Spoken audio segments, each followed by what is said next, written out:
It's something you rarely think about, but did you know your email signature could help cybercriminals pretend to be you?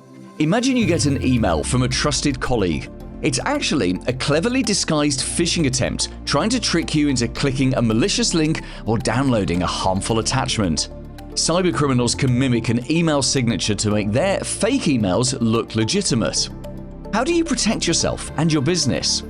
First, make sure your email signatures are consistent and simple.